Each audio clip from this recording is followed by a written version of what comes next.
السلام عليكم ورحمة الله تعالى وبركاته جميع الإخوان جميع الأخوات. ما شاء الله تكون بصحة جيدة. إن شاء الله في هذا الفيديو غنشرحوا واحد المشروع اللي زوين بزاف. اليوم جبنا لكم مشروع اللي إن شاء الله غتنضموا ليه وإن شاء الله غتحصلوا على أرباح مهمة جدا. بالنسبة لهذا المشروع غنعطيكم تفصيل مبسط جدا باش كلشي يفهم. بالنسبة أول حاجة أن هذا المشروع سميتو مشروع ديفايلي، مشروع جديد، مشروع رائع جدا. بالنسبة لهذا المشروع كيمتاز بواحد جوج حوايج هما الشفافية والأمان. أي هذا المشروع فيه الشفافية والأمان. أي مشروع ما فيهش الشفافية وما فيهش الأمان ما كيكملش. هادو أهم حاجة في جميع المشاريع وفي جميع الاستثمارات وفي جميع المشاريع. إلا ما كاينش فيهم الشفافية والأمان راه كيكون مشروع فاشل جدا. بالنسبة لهذا المشروع ديال ديفايلي فيه الشفافية والأمان. كما كتعرفوا أن الشفافية هي الثقة الكاملة في المشروع، أما بالنسبة للأمان هو عدم وجود أي خطر في المشروع. هادو علاش قلت لكم أن هذا المشروع هاد جوج حوايج ملي كيكونوا في المشروع أنكم داخل واحد المشروع اللي رابح. بالنسبة لهذا المشروع ديفايلي مشروع استثماري، مشروع اللي جد مهم ومشروع اللي زوين بزاف. بالنسبة كما كتعرفوا ان المشروع ديال الديفايلي اللي كيمتاز بواحد الحاجة مهمة كذلك جدا هي البلوكشين. اي البلوكشين حاجة اللي رائعة وحاجة اللي هي سلسلة الكتل اللي هي تقنية لا مركزية. أي البلوكشين هو واحد السلسلة ديال الكتل اللي هي تقنية لا مركزية، وهاد لا مركزية هي اللي مهمة جدا. أي هاد لا مركزية كتعرفوا أي مشروع اللي فيه لا مركزية مشروع اللي رابح وما فيش خطر وما فيش اللي غتخاف على فلوسك ولا تخاف على الاستثمارات ديالك. بالنسبه لهذا المشروع ديال ديفايلي كما قلت انه كيمتاز بالشفافيه وكيمتاز بالامان وكيمتاز حتى باللا مركزيه، اي البلوكشين اللي لا مركزي. بالنسبه ان شاء الله نبداو نشرحوا المشروع كيفاش غتنضم ليه وكيفاش غتربح ارباح كبيرة وأرباح اللي زوينة بزاف. بالنسبة أول حاجة في هذا المشروع ديفايلي عندنا المستثمرين وعندنا المتداولين وعندنا مشروع ديفايلي. أي واحد ممكن يستثمر فلوسه في هذا المشروع ديال ديفايلي، وأي متداول ممكن كذلك يتداول في منصة ديال ديفايلي. كيفاش نشرحوا؟ اول حاجه اللي غنشرحوا هي ديال المستثمرين. اي واحد عنده واحد المبلغ مالي وبغي يستثمروا في هذا المشروع ديال ديفايلي. مثلا انا عندي مثلا نقول 1,000,000، اي 10,000 درهم باغي نستثمرها في الديفايلي. اول حاجه اللي خص تكون عندي هي المحفظه ديالي اللي لا مركزيه في الديفايلي. المحفظه ديالي اللي كناخدها ب 300 درهم، اي كنشريها ب 300 درهم. من بعد كناخد الاشتراك ديالي ديال 1000 درهم او 2500 درهم او 5000 درهم او 10000 درهم او 20000 درهم او 50000 درهم او 100000 درهم، على حساب انت الاشتراك اللي بغيتي تبدا به، اي على حساب الاستثمار اللي بغيتي تبدا به. كيبدا من 1000 درهم، 2500 درهم، 5000 درهم، 10000 درهم، 20000 درهم، 50000 درهم، 100000 درهم. ملي كتستثمر هذا المشروع هاد المبلغ كتستثمرو كتعطيه للديفايلي. الديفايلي اش كدير بهذا المبلغ؟ اش كدير به؟ اي هي كتداول به، كتعطيه المتداولين اللي يتداولوا به وكدير به مشاريع. وهنا فاش كتحصل على الارباح ديالك. مثلا انا اعطيهم 10000 درهم، هاد 10000 درهم غيستثمروها، غيعطيوها للمتداولين باش يتداولوا بها وغيستثمروها في مشاريع. غيعطوني نسبة الارباح ديالي اللي هي 200%، اي 100% ديال راس المال ديالي و100% ربح. اي عطيتهم 10000 درهم غترجع ليا ب 20000 درهم، اي عطيتهم مليون غيرجعوه ليا ب2 المليون. كيفاش وعلاش واش من وقت غيرجعوه ليا. كل نهار كيعطيو لك ارباح، اي كل نهار كيعطيو لك ربح، اي كل نهار كيعطيو لك ربح ديالك على حساب داك الارباح اللي كيديروا دوك المتداولين، وعلى حساب المشاريع ديال الديفايلي اللي كاينين، على حساب كل نهار والارباح اللي كيكونوا كل نهار كيعطيو لك الارباح ديالك حتى كتكمل ديك 200%، اي حتى كتاخذ 2 المليون ديالك. ممكن تاخذها على حسب المده ديال 8 شهور، على حسب عام، ما محدوداش المده، ولكن انك كما قلت في الاول ان الشفافيه والامان، ان فلوسك في الامان وفلوسك محفوظين والارباح ديالك محفوظه. هذه هي اهم حاجه في الديفايلي. بالنسبه اي واحد ممكن يخدم كما قلنا مستثمر او متداول. بالنسبه الناس المتداولين، اي الناس اللي بغاو يتداولوا، مثلا انا بغيت نتداول في منصه ديفايلي، كذلك دايرين لهم باقات اللي هما بحال الناس الاستثمار. كاينه باقه ديال 1000 درهم، كاينه الباقه ديال 2500 درهم، كاين الباقه ديال 5000 درهم، كاين الباقه ديال 10000 درهم، كاين الباقه ديال 20000 درهم، كاين الباقه ديال 100000 درهم، كاين الباقه ديال 50000 درهم. نفس الاستثمار، نفس المتداولين، نفس داكشي اللي دايرين الباقات اللي دايرين المستثمرين اللي دايرين المتداولين.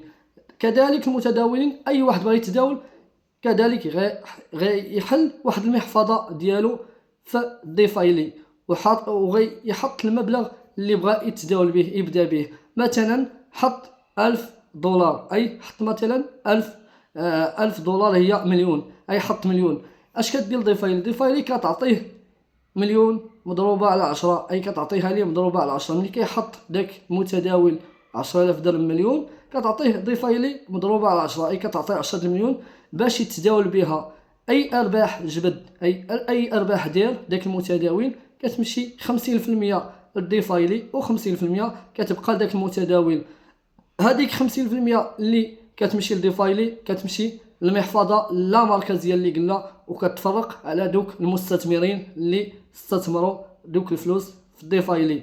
هنا كاين الامان والشفافيه كما قلنا، ان ديفايلي كتحمي المستثمر وكذلك كتحمي المتداول. علاش كتحمي المستثمر وعلاش كتحمي المتداول؟ مثلا متداول فرضوا عليه واحد 7%، اي الى خسر 7% من راس المال اوتوماتيكمون الحساب ديالو كيتسد. علاش؟ باش يحميو داك الفلوس ديال المستثمرين. اي مثلا انا متداول مع ديفايلي، عطاو ليا المبلغ مضروبه على 10، عطيتهم مثلا 10000 درهم، عطاوها ليا مضروبه على 10 اللي هي 10 المليون، وانا كنتداول. الا خسرت 7% من داك المبلغ اوتوماتيك غيحبسوا لي الحساب ديالي. شحال هي 7% من 10 مليون؟ اللي هي 7000 درهم، اي 7000 درهم.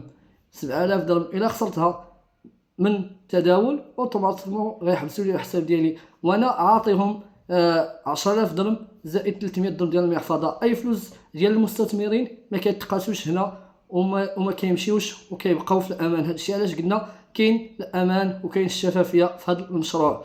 بالنسبه خلاصه ديال هذا المشروع، انك الا كنتي مستثمر عندك نسبه ديال الربح ديال 200%، كنتي متداول راه الا ربحتي اي ربح كيتقسم 50% ليك و50% كيمشي لديفايلي، ومن ثم كيمشي للمحفظه اللامركزيه ديال ديفايلي وكيتفرق على دوك المستثمرين. اي مشروع اللي امن والشفافيه كما قلنا وما تخافش. وبالنسبه كاين الارباح اخرى من غير ارباح الاستثمار، كاين ارباح ديال الايميليم او ما يسمى التسويق المباشر او ما يسمى التسويق الشبكي. كاينين عده اسماء: التسويق المباشر، التسويق المباشر والايميليم والتسويق الشبكي. نفس الخدمه عليهم كاملين، اي نفس الخدمه باش كيمشيو. ما يسمى التسويق المباشر او الايميليم او التسويق الشبكي، كما كتعرفوا انك كدير بحال قلنا كدير شجره ديالك. اي ملي كتسجل في المشروع كتقلب على عملاء اخرين يتسجلوا، اي كدير المشروع كما كنقولوا كدير له اشهار، كدير الاشهار وكتخلص. مثلا انا تسجلت في المشروع، خديت الباقه ديالي ديال درهم، خديت الباقه ديالي ديال 1000 درهم، تسجلت، خديت المحفظه ديالي ب 300 درهم وخديت الباقه ديالي ديال 1000 درهم. هنا وليت مستثمر، وليت مع ضيفايلي. كذلك كنبارطاجي الفكره مع اشخاص اخرين حتى هما كيتسجلوا اوتوماتيكمون.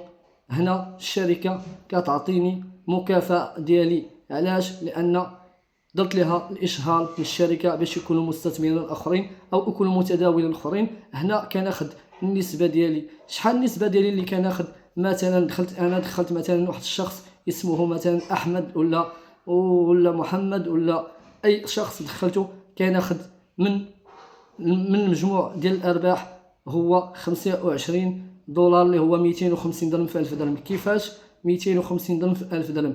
ملي كيتسجل اي شخص تحت مني كتعطيني الشركه مكافاه ديال 15% على ديك التسجيل ديال 300 درهم اللي هي 150 درهم. ومني كيدير الاشتراك ديالو ديال 1000 درهم كتعطيني الشركه كذلك 10% من ديك 1000 درهم اللي هي 100 درهم، اي في المجموع كتعطيني 250 درهم.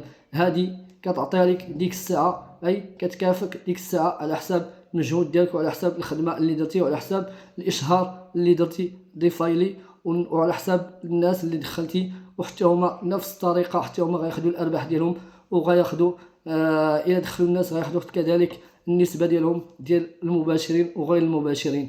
بالنسبه في اخر الاسبوع كتكافئك الشركه كذلك، اي ضيفايلي كتكافئك 5% على الجهه اليمنى وعلى الجهه اليسرى. كيكونوا جهه يمنى جهه يسرى، كتقيد الاشخاص ديالك. وفي اخر الاسبوع كتكافئك الشركه ب5%. اي مثلا دخلت محمد ودخلت احمد ودخلوا ب1000 درهم 1000 درهم، في اخر اسبوع غتعطيني الشركه 5 دولار اللي هي 5%.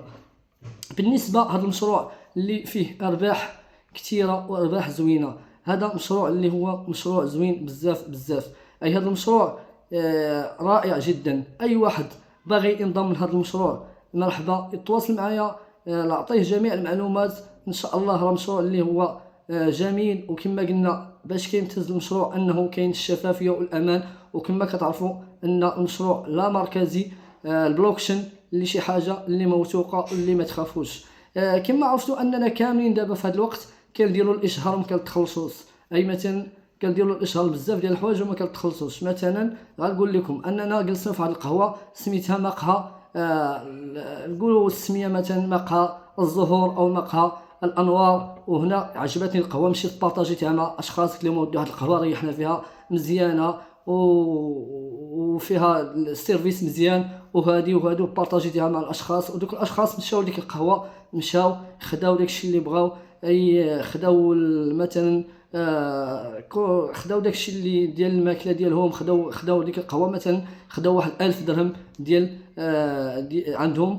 وانا هنا ما كناخذ والو. علاش؟ لان ما كتعطينيش هذيك القهوه مثلا، ما كتعطينيش واحد النسبه على حسب ديك العمل اللي درت. هنا ضيفالي لا، انك كتبارطاجي الفكره مع الناس، كيدخلوا كيتسجلوا كتاخذ النسبه ديالك. هنا درتي الاشهار وتخلصتي. اما بالنسبه لديك القهوه درت لها الاشهار وما تخلصت والو، ومشاو الناس خداو مثلا بزاف ديال المأكولات وخلصوا بزاف ديال الفلوس، ولكن في الاخير انا ما خديت والو، درت الاشهار فابور. هنا باش كتمتاز هاد الضيفايلي كما قلنا اننا دائما كنكونوا في هذا المشروع اللي رابح. وتحياتي، ان شاء الله نتلاقاو في فيديو جديد.